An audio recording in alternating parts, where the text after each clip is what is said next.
Hey, bienvenue de nouveau sur la chaîne podcast de la pérennisation des projets IT, centré sur la cohésion technique et la cohésion humaine.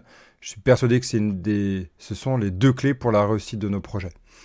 On va continuer à découvrir les étapes pour faire plus de cohésion. On avait parlé du premier socle qui était Git. On a travaillé autour de Git et là on entame une deuxième série en ce début 2021. Bon, déjà 3 semaines de fête dans janvier, c'est impressionnant, ça passe super vite. Et on va passer donc à la seconde étape qui est pour moi la culture de l'apprentissage. Donc on va discuter autour de cette culture d'apprentissage, qu'est-ce qu'il faut mettre en place, comment la mettre en place. Et on va d'abord entamer cette culture d'apprentissage avec vraiment un résumé en fait expliquant toutes les étapes de cette culture d'apprentissage. Alors j'en avais parlé déjà dans le dernier épisode où je parlais un peu de qu'est-ce qu'on fait après Git en fait. Et donc c'était cette introduction là avec toutes les étapes possibles et on va centrer donc sur la culture d'apprentissage. C'est parti. Bienvenue à vous. Allez, on démarre 2021 avec la notion d'apprentissage. Après avoir choisi donc votre flow Git et donc défini comment vous allez échanger avec vos collègues, il est temps de passer donc à cette seconde étape. Comment s'assurer que votre équipe va grandir, s'améliorer et surtout produire du code de qualité. Voyons ensemble donc cette seconde étape. Cette fameuse culture de l'apprentissage qui pour moi c'est le deuxième socle. On pourra faire même un schéma, vous verrez ça par la suite, ça arrivera petit à petit, toute une réflexion là-dessus. Un objectif à atteindre. Quel est l'objectif numéro 1 lorsqu'on crée un projet de développement? D'un côté, les uns et les unes vous diront qu'il faut produire un projet de qualité parfaite, exemple de bugs, bien organisé, respectant le clean code, la clean architecture, blablabla. Ok. De l'autre, nous entendrons au contraire une volonté de respecter les besoins clients à tout prix, la qualité de code n'étant en fait pas nécessaire. Des arguments qui peuvent d'ailleurs s'entendre à l'heure du no-code. Vous savez, cette grande mouvance du no-code qui essaye un peu de casser, je dirais, allez, je vais enfoncer un clou parce que ceci, ma façon d'être, un gros doigt d'honneur à toute ce parti développement, d'une certaine façon. Alors, c'est pas fait comme ça, mais ça pourrait. Je pense que c'est de manière douce et il faut pas le voir comme une opposition. On en rediscutera d'ailleurs dans un prochain podcast d'ici quelques temps. Est-ce que le no-code est intéressant dans la pérennisation de nos projets? Est-ce que ça favorise la cohésion technique? Bref, on en discutera et il y aura d'ailleurs tout un panel d'invités cette année pour arrêter d'être seul aussi et pouvoir échanger nos points de vue. Et donc, à l'heure du no-code, la qualité n'est pas un but en soi, seule la réponse aux besoins clients est respectée. Ça s'est d'ailleurs vu dans la première période de confinement qu'on a eu en France. Bon, et si on partait ensemble sur un développement custom? Allez, juste pour se centrer sur cette partie-là d'abord, comme je dis, on en reparlera plus tard, permettant de répondre précisément aux besoins du client, de la cliente. N'est-ce pas un mix des deux, respecter des besoins et respect de qualité de code? C'est par exemple ce que tente de proposer DDD, vous savez, le Domain Driven Development, qui est une approche avec l'ubiquitous language, l'event storming, les domaines modèles, l'aggregate, les repositories, blablabla. Il y en a plein, Et vraiment, même si je fais du blablabla, vous voyez pas dans ce blablabla une volonté de dire que c'est pas du tout une bonne approche, bien au contraire, mais elle est très compliquée. D'ailleurs, c'est un de mes sujets de cet épisode-là. Oui, et pourtant, il y a un mais, donc par rapport à ça, un gros mais. La qualité ne se produit pas directement, elle s'acquiert avec le temps, avec l'expérience, la remise en question, l'apprentissage. Le développement logiciel était et sera toujours un état de l'art. Voire l'artisanat de code, vous savez, software, craftsmanship. Alors là, ça fait très on fait partie d'une secte, ouais, non, je fais exprès. Culture à fond, ouais, vive l'agilité. Bon, je vais arrêter d'être troller, c'est un peu mon humeur cette année. On va enfoncer des clous, des portes, ce que vous voulez, mais on va rester tout le temps bien concret. C'est aussi le but de ce podcast, pardon. Ainsi, on pourrait raccourcir toutes nos décisions en validant ceci. Point d'interrogation, ou pas. Pour un code de qualité, prenez que des devs seniors, avec une vraie bonne expérience et le tour est joué. Ça fonctionne? Alors, c'est ce que j'appelle, en tout cas, ça fait partie de la tentation du diable. Créer une équipe que de seniors est une bonne piste, c'est sûr, pour amener de la qualité, cohésion technique, respect des besoins clients, clientes, et pourtant, rien ne vous garantira que le projet réussira. Et ça, c'est une autre histoire. On en discutera dans ce qu'on appelle la cohésion humaine, la cohésion de l'équipe réellement. Ça fera partie de tout un cycle qu'on discutera, ce qui sera sans doute, allez, je vais divulgacher, spoiler, peut-être la troisième socle, mais on en discutera. Oui, je ne vais pas parler d'agilité obligatoirement, même si ça peut être tentant d'essayer de mixer toutes ces idées-là. Et c'est pourtant ce que j'inclus, tout ça, dans ce que j'appelle la tentation du diable. Pourquoi? Comment construire ensemble un monde où toutes les devs font de la qualité logicielle, apprennent et s'améliorent? Comment si on ne part que sur des seniors? Vous savez, c'est un peu cette histoire de l'œuf et de la poule. Hein, on pourrait vite remonter. À un moment donné, les seniors ont été juniors. Et les juniors vont devenir seniors. Donc s'il n'y a que des seniors, comment on fait? Et puis les seniors d'avant ne sont pas les seniors d'aujourd'hui, parce qu'ils ont appris grâce aux seniors d'avant, et ainsi de suite. Donc l'idée de ne partir que sur des seniors est une bonne piste. L'idée de ne faire que du senior est pour moi une mauvaise piste. L'idée plutôt, c'est de bien intégrer les juniors. Et pour moi, les juniors, c'est important. Même si ça peut épuiser ou dégoûter certains ou certaines, l'état d'esprit du mentoring fait partie intégrante de la culture d'apprentissage. Et pour moi, ça fait partie du socle numéro 2. Donc cette étape numéro 2, cette deuxième marche. Pour y arriver, intégrer un junior, une junior sans la guider. Allez. La tentation ici, qu'on pourrait intégrer dans la tentation du diable, c'est de prendre un junior ou des juniors et de se dire, allez hop, c'est bon, je suis débarrassé, ouf, c'est bon, j'ai rien à gérer, il va pouvoir faire tout seul. Ouais, génial.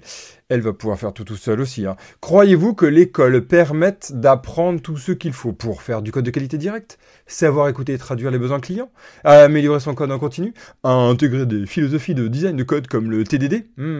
C'est tout bonnement impossible. D'ailleurs, j'en ai fait un article sur LinkedIn, vous pourrez le voir, où j'ai tagué pas mal l'école, volontairement, hein, non pas juste pour faire du buzz, c'est pas du tout le but, c'est surtout au contraire de punaiser cette idée, de mettre en avant l'idée que ça serait bien de revoir toute la culture d'apprentissage qu'il y a aussi dans les écoles. Mais bon, ça c'est une autre histoire et ça fait plus de 20-30 ans que ça dure. Il y a un vrai gap entre la vie de l'entreprise et l'école. Même si l'école pourrait l'enseigner. Je vous donne une image, même si je suis pas du tout militaire, mais j'ai cette idée-là en fait qu'on voit souvent dans les films d'ailleurs. C'est un militaire qui se forme, ou une militaire, hein, dans son équipe, tranquillement au chaud, je dirais, dans sa caserne, je suis pas sûr du nom. Et on envoie tout de suite au front pour la première fois. Qu'est-ce qui va se passer s'il n'est pas épaulé par une équipe ensemble?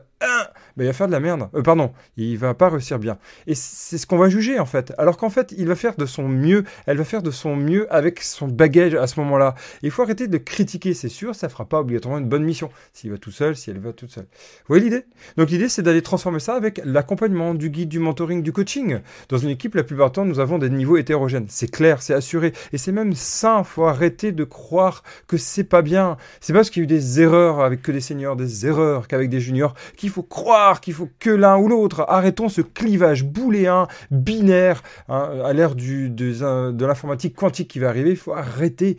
On est un ensemble de personnes avec des qualités et tous, on peut s'assembler ensemble pour réussir quelque chose. Alors ça fait très politique, ça fait très, oui, allez, ensemble, très, bon, je n'irai pas dire, mais together, etc. Bon, vous voyez comme vous voulez. Mais l'idée, en fait, c'est que pour moi, cette culture d'apprentissage fait partie de la culture d'équipe, en fait. Et il faut arrêter de croire que c'est juste du baby-foot, des trucs comme ça qui vont créer cette culture d'apprentissage, cette culture d'équipe. Bref, ça, on en reparlera aussi. Alors, comment on fait? Une équipe s'auto-organise dans l'état d'esprit agile. C'est ce qu'on dit, hein. Soit. Moi, je dis soit. Et encore. Il y a pas mal de discussions. Il y en a qui disent qu'il faut des managers, des manageuses. Il y en a qui disent qu'il faut des scrum masters, scrum masteuses. Moi, je dis qu'il faut des sensei, déjà, des sensei qui, le but, c'est juste de transmettre, et c'est ça, mon but.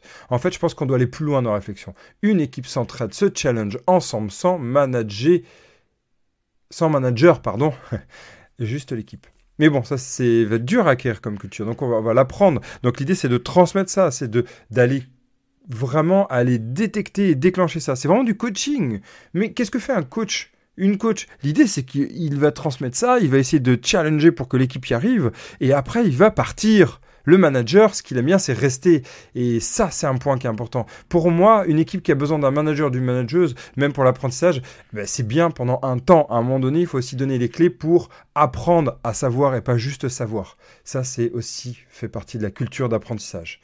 Un junior demande du soutien sans devenir une sangsue. Pardon de le dire, mais c'est vrai, il y a des juniors qui « s'il te plaît, j'y arrive pas. En fait, j'ai peur. » Et l'idée, c'est d'aider à surmonter ces peurs ou alors de montrer et de créer une culture sans cette peur. Et puis la peur est normale, hein, mais l'idée, c'est plutôt d'aller dire tu vas te tromper, c'est pas grave, on va t'aider, il y a plein de moyens. Donc Git, toute la partie revue de code, toute la partie aussi merge request, pull request, etc. qui vont arriver. Le senior apporte ses connaissances sans faire du top-down supérieur d'information. Moi, je sais. Non, l'idée, c'est au contraire d'amener, regarde, si tu n'y arrives pas là, comme ça, on peut y arriver. Chacune va se challenger pour améliorer tout le monde. Et chacun à son niveau. Et chacun même s'il a un niveau, entre guillemets, dit inférieur. J'y crois pas. Moi, qui arrive de l'école aujourd'hui, peut-être que l'école va apporter des idées qui vont challenger les seniors. Ah oui, tiens, je l'avais pas vu comme ça. Ah oui, tiens, c'est bien. Ah tiens, le TDD. Ah d'accord, tiens, cette approche-là, elle est pas mal. Et ainsi de suite. On va se challenger. Et même des fois, on croit savoir en tant que senior. On a acquis un socle qui nous rassure. Et en fait, des fois, on se fait remettre en question par un junior ou une junior qui arrive. Et en fait, on avait des croyances. Et l'idée, c'est aussi de casser ces croyances pour essayer peut-être d'en créer d'autres. C'est le principe du coaching aussi. Alors, on va compléter ça par la veille, l'apprentissage. Alors, comment on met en place cette culture d'apprentissage? Vous avez compris, là, tout ce que j'ai décrit, c'est un peu toutes les étapes. Hein. C'est une vraie culture, donc c'est dur à faire. C'est dur à mettre en place. Faut pas croire que, hop, juste comme ça, là, en claquant des doigts, c'est bon. Allez, la culture d'apprentissage est mise en place. Non, hein, comme la culture agile, comme tout ça. Si on en vit la culture agile, d'ailleurs, non. Ça se fait pas à pas. Et l'idée, c'est qu'il y a plusieurs stratégies. On peut mettre en place une veille continue, se faire mentorer, même les seniors, faire de la revue technique, oser la critique bienveillante, oser l'erreur, accepter l'erreur. Surtout quand elle est intégrée avec le socle 1 Git. Normalement, on peut y arriver.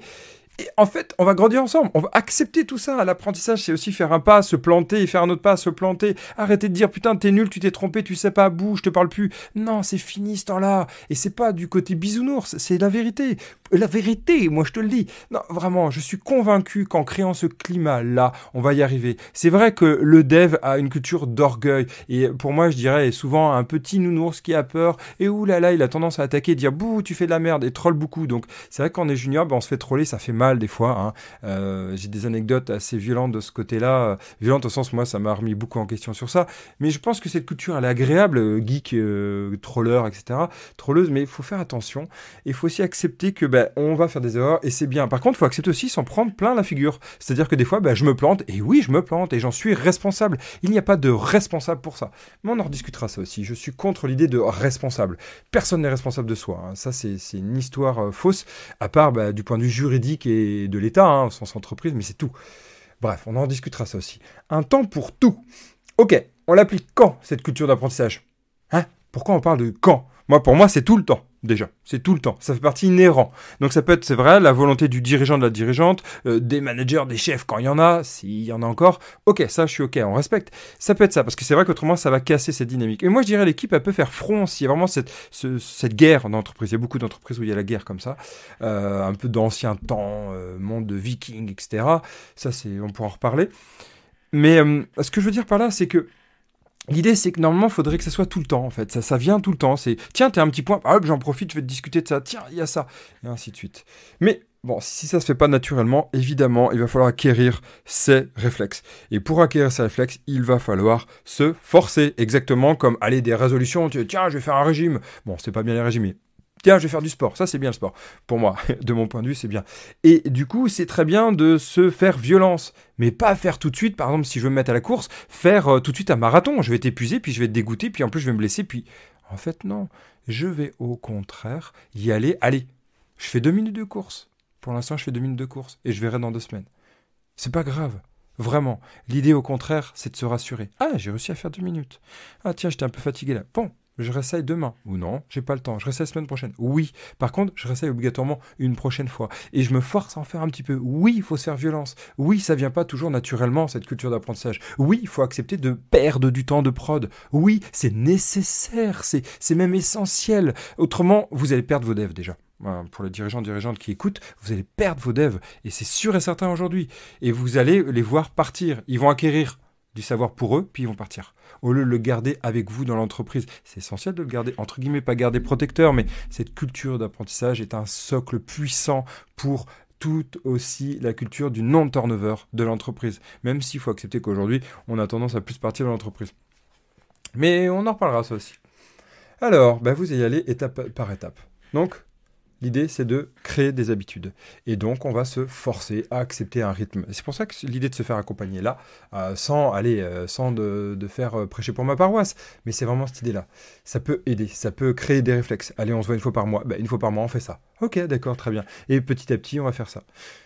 Et c'était cette idée-là. Donc, au début, on va faire peut-être une revue de code par fin de sprint. Oula, je sens là les ayatollahs du code qui vont dire « Non, mais t'es fou, Evan c'est pas assez. » Oui, c'est pas assez, je suis tout à fait d'accord, c'est clair et net. Mais c'est pas assez quand on veut courir un marathon de faire que 2 minutes. En effet. Et alors, ça se trouve, on fera pas de marathon. Et alors, Oui, c'est vrai, il faut aller vers la qualité de code. Oui, c'est vrai, le bug est horrible. Oui, je suis tout à fait d'accord pour la pérennité. Ça fait partie de mon leitmotiv, en effet. Mais pourquoi viser la Lune? D'abord, essayons tout doucement. On le vise toujours, hein, mais essayons d'abord d'aller juste, tiens, on sort de chez nous et on va déjà ouvrir la porte pour sortir. Hein, c'est déjà très bien, mettre ses chaussures. Et déjà de tenter un petit peu. Voilà, c'est cette idée-là. Pas à pas. Pas à pas. Et on va faire une merge request après toutes les 2 semaines, puis après à chaque push. Puis, vous voyez l'idée, c'est petit à petit se réconforter avec ce qu'on appelle des quick wins. Alors, c'est un terme qui est très à la mode aujourd'hui chez les managers et managers. Ouais, on fait des quick wins. Allez, ça va nous rassurer. Ça va surtout rassurer un manager. Non, c'est l'équipe qui fait des quick wins.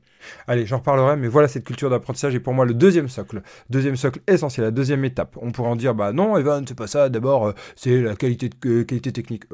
Pas pour moi en fait. Parce qu'une qualité technique qui ne se transmet pas ne fonctionnera pas. Voilà mon leitmotiv. À vous d'en discuter avec moi. Je suis ouvert à toute proposition. L'idée, c'est d'apprendre. À très vite pour la suite de cette série autour de la culture d'apprentissage. Ciao!